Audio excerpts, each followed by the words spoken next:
File save थी, आ जाओ, खत्म हुआ है।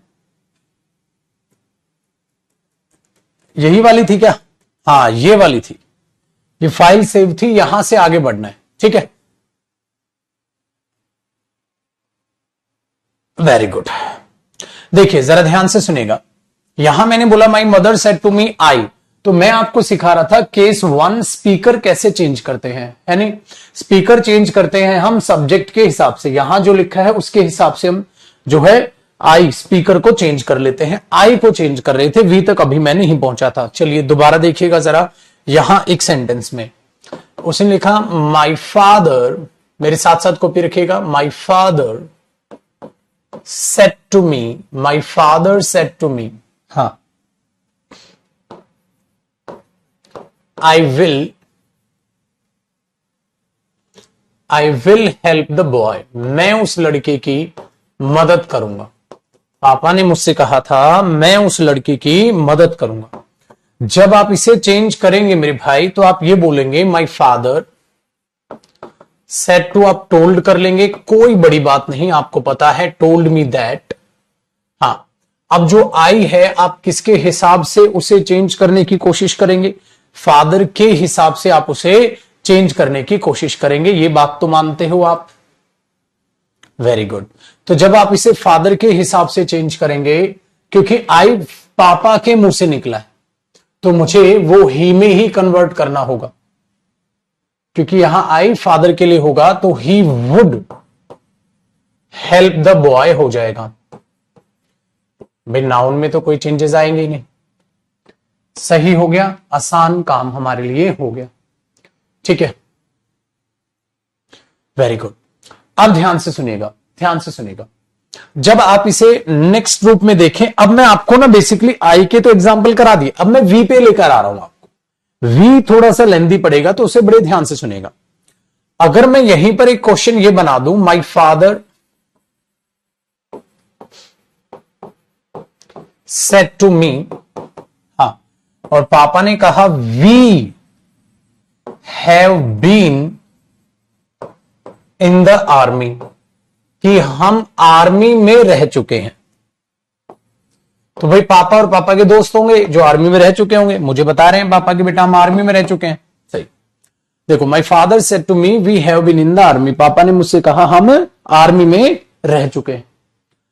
अब बात को बड़े ध्यान से सुनेगा मेरे भाई, कि पापा ने वी कहा है, तो देखो पापा ने कहा है वी, इस वी में कौन कौन शामिल है? एक तो पापा ने इस वी में खुद को शामिल किया होगा, मतलब वो फादर शामिल है इसमें, प्लस और भी तो कोई शामिल होगा। देखो एक तो इस वी में पापा ने कहा हम आर्मी में रह चुके हैं, हम, ये तो फादर के शब्द है ना, we have been in the army, तो एक तो पापा उस वी में शामिल है पक्का। दूसरे कौन शामिल है उसमें? भाई क्या मैं भी शामिल हूं? नहीं। क्यों नहीं हो आप शामिल? क्या ये सुनने वाला ये भी शामिल है इसमें? नहीं, ये शामिल नहीं, क्योंकि अगर इसमें ये शामिल होता तो भाई पापा तुम्हें ये बोलेंगे बेटा हम आर्मी में रह चुके हैं, तो कोई भी कॉमन बात बोली नहीं जाती है, वरना वो इररेलेवेंट हो जाती है। अब कोई तुम्हें आके कान में बोले अरे तू इंसान है, बात गलत नहीं हो जाएगी, इलॉजिकल नहीं हो जाएगी, है ना? तू इंसान है, यार ये क्या बात। अब मुझे आके बोले आप टीचर हो, गलत तो कहता बता रहा था आपको, गलत नहीं हो जाएगा? तो अगर पापा और मैं आर्मी में है और पापा बोले बेटा हम आर्मी में रह चुके हैं, क्या सेंस? नॉनसेंस। इसका मतलब यहां पापा के फ्रेंड्स रहे होंगे, अदर्स रहे होंगे, दूसरे लोग रहे होंगे, ठीक है, ठीक है ना, अदर्स रहे होंगे, या हो सकता है एक ही इंसान रहा हो, तो कोई ना कोई पापा का फ्रेंड या फ्रेंड्स हो सकते हैं, कोई और रहा होगा, है ना, जो यहां अदर पीपल, अदर लोग रहे होंगे। Very good. अब ये पापा ने इनको जोड़ के पापा ने वी बोला होगा, क्योंकि उन्हें अपने शब्द है, पापा अपने लिए तो आई ही बोलेंगे, अपने लिए दूसरों को जोड़ेंगे तो वी बोल दिया होगा। हाँ, लेकिन अब मेरी बात हो रही है, मेरी बात हो रही है, तो ध्यान से सुनेगा। पापा के लिए शब्द, फादर के लिए क्या यूज हुआ? ही। अदर्स के लिए क्या हुआ? दे। अच्छा, हो सकता है यहां खाली एक ही रहा हो, या हो सकता है एक ही रही हो। भाई लेडी भी हो सकती है, हाँ, कोई मेल भी हो सकता है, बिल्कुल हो सकता है ना?